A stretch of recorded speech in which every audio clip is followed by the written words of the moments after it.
من قبل هدى للناس وأنزل الفرقان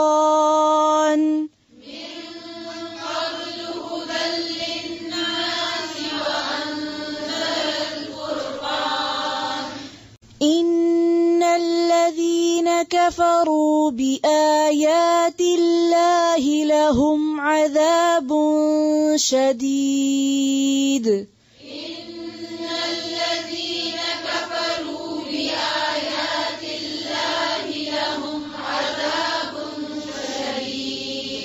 شديد والله عزيز ذو انتقام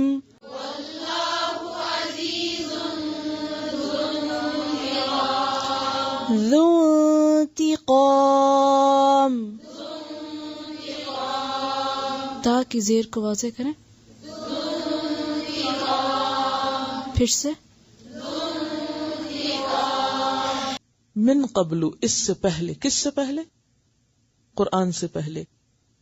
کس لیے اتاری گئی تھی یہ دو کتابیں؟ ہدی للناس، ہدایت کے لیے سارے لوگوں کی. اور اب قرآن کس کے لیے اتارا گیا؟ ہدی للناس ہے.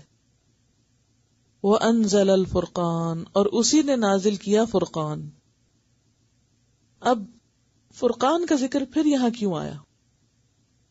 آپ دیکھیں کہ پہلے الکتاب کا ذکر آیا، پھر تورات اور انجیل کا ذکر آیا، تو عموم کے بعد اب خصوص ہے، یعنی عام کے بعد خاص بات ہو رہی ہے. یعنی اگرچہ قرآن، تورات، انجیل سب اللہ نے اتاری ہیں، لیکن اب لوگوں کے درمیان قول فیصل فرقان یعنی قرآن ہے، جو حق و باطل کے درمیان فرق کرے گا. فرقان کا لفظ کس سے؟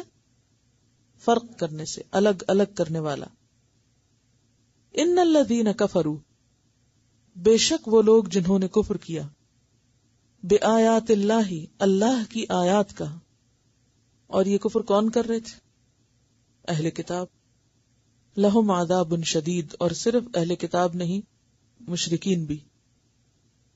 ان سب کے لیے کیا ہے؟ سخت عذاب ہے. واللہ، اور اللہ، عزیز، زبردست ہے، ذو انتقام، انتقام لینے والا ہے.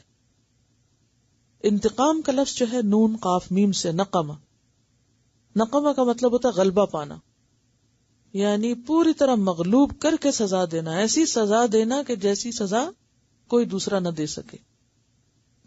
من قبل ہدی للناس، اس سے پہلے لوگوں کی ہدایت کے لیے.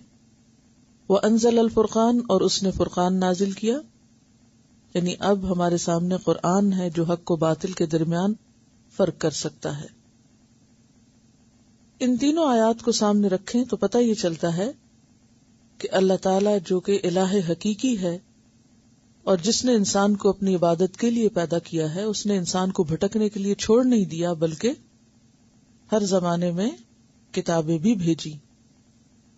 اور جب انسانوں نے مختلف وجوہات کی بنا پر ان کتابوں میں تبدیلی پیدا کر دی یا ان کے اندر تحریف کر دی، تو اس کی درستگی کا انتظام بھی اس نے فرمایا اور محمد رسول اللہ صلی اللہ علیہ وسلم کو آخری نبی کے طور پر بھیج کر لوگوں پر ہدایت کا پیغام مکمل کر دیا، ہدایت کا پورا انتظام فرما دیا. اب آپ ہی لوگوں کے درمیان یا آپ کی کتاب یعنی قرآن حکیم ہی قول فیصل ہے، فیصلہ کن چیز ہے جو لوگوں کے انجام کو متعین کرنے والی ہے. اس لیے فرمائے ان الذین کفروا، تو وہ لوگ جنہوں نے کفر کیا. کس کا کفر، کس کا انکار؟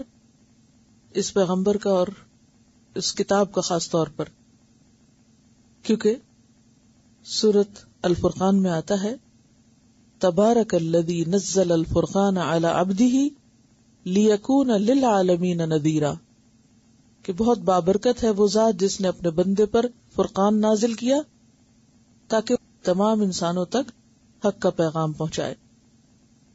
اور جو لوگ اس کو نہیں مانیں گے ان الذین کفروا بآیات اللہ، اللہ کی آیات کا جو انکار کریں گے، لہم عذاب شدید، ان کے لیے سخت سزا ہے، دنیا میں بھی اور آخرت میں بھی۔ دنیا میں ہم دیکھتے ہیں کہ قریش نے نہیں مانا تو کس طرح وہ مغلوب ہوئے، فتح مکہ کے بعد ان کا نام نشان بحیثیت شرک کے نمائندوں کے ختم ہو گیا۔ اور اسی طرح یہود مدینہ سے جلاوطن کیے گئے، پھر خیبر سے جلاوطن کیے گئے، اور اسی طرح نصارہ بھی جزیہ دینے پہ راضی ہوئے۔ تو جن لوگوں نے آپ صلی اللہ علیہ وسلم کا انکار کیا، دنیا میں بھی ان کو ناکامی ہوئی، اور آخرت میں بھی اگر وہ اس ضد کو نہیں چھوڑیں گے، جاننے کے بعد نہیں مانیں گے، تو مشکل کا شکار ہوں گے۔ واللہ عزیز ذو انتقام، اور اللہ زبردست ہے، انتقام لینے والا ہے۔ کس بات کا انتقام یا کس بات کا بدلہ یا کس بات پر سزا؟ حق کو جھٹلانے پر یا حق کے انکار پر۔